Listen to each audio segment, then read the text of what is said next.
Amigos, sean bienvenidos a tu canal de automatización y robótica.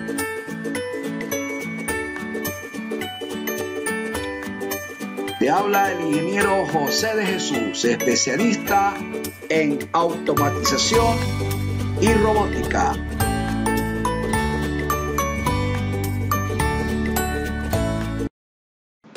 Amigos, entremos con confianza al mundo de la automatización. Hoy con la segunda entrega de la lectura e interpretación de diagramas de tuberías e instrumentos. Bueno, echemos una ojeada a un diagrama de tuberías e instrumentos y seleccionemos una área para su estudio.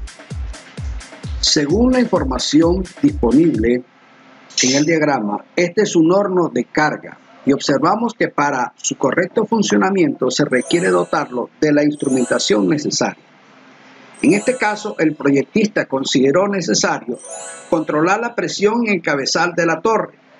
¿Cómo lo sabemos?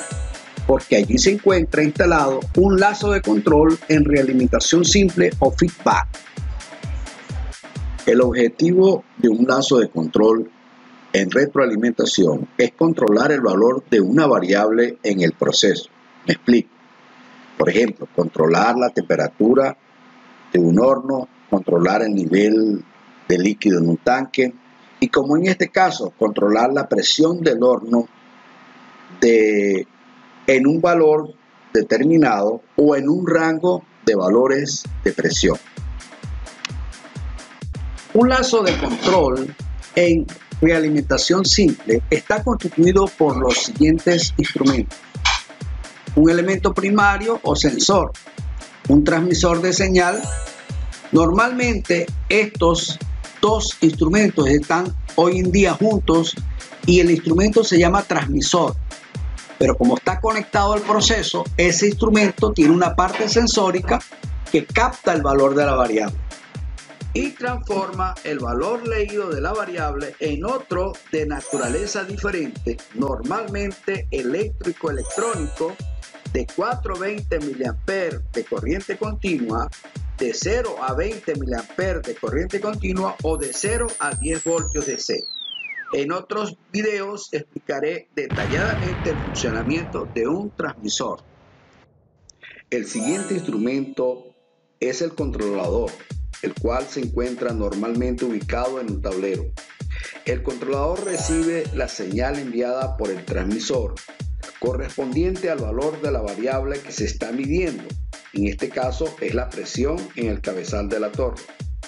El controlador posee un algoritmo de cálculo, el cual compara el valor que recibe del transmisor con un valor establecido llamado punto de ajuste.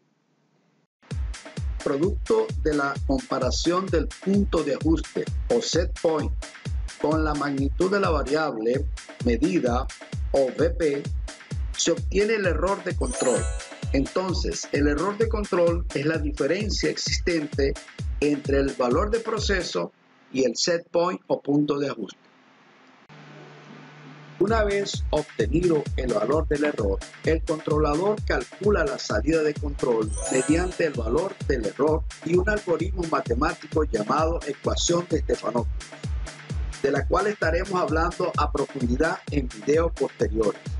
El siguiente instrumento se trata de un relé de relación FI tipo IP y su función es convertir la señal recibida del controlador, la cual es eléctrica, electrónica, analógica, en un rango de 420 mA de corriente continua, la más común, en otra de tipo neumático, en un rango de 3 a 15 PSI, que es la que actúa finalmente sobre el diafragma de la válvula de control.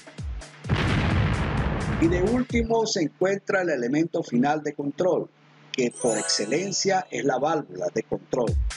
Y la más usada en la industria es la de actuador neumático. ¿Cuál es la función de la válvula? La válvula tiene como función regular el flujo de fluido que aporta energía al proceso o que influye en forma determinante sobre la variable que se está controlando. En este caso, se quiere controlar la presión en el cabezal del horno, manipulando con la válvula el caudal de gases de salida del horno. Como es lógico, si la válvula va cerrando, la presión dentro del horno aumenta, y si la válvula va abriendo, la presión disminuye. De esta manera, el bucle de control logra controlar la presión en el cabezal de la torre. Bueno, nuevamente en el diagrama, y ahora nos encontramos con otro bucle o lazo de control. Y como se observa, el objetivo aquí es controlar la temperatura del fluido a la salida del intercambiador E1002. Antes de continuar, nos conviene saber cómo funciona un intercambiador de calor.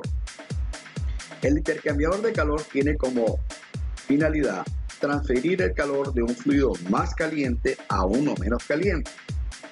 La norma ISA lo simboliza de esta manera. Y los intercambiadores más comunes son los de tubo carcasa. Retornando al lazo de control, vemos que para controlar la temperatura del fluido A la salida del intercambiador, se requiere manipular o regular la cantidad de fluido B que entra al intercambiador, es decir, regular el caudal de B. Este bucle o lazo está integrado por un elemento primario o sensor de temperatura seguido de un transmisor de temperatura, con la particularidad de que en este caso, a diferencia del lazo estudiado anteriormente, los dos instrumentos no forman parte de un solo equipo, sino que están separados y conectados mediante conductores. Seguidamente tenemos el controlador de temperatura, seguido del convertidor de señal tipo IP y finalmente la válvula de control. Existen otros lazos de control denominados lazos de control avanzado que estaremos tratando en otros videos. Hasta aquí, amigos, esta segunda entrega de cómo leer e interpretar diagrama de tuberías e instrumentos. Si te fue de utilidad este video, regálame un like y inscríbete en nuestro canal para que tú recibas las siguientes entregas.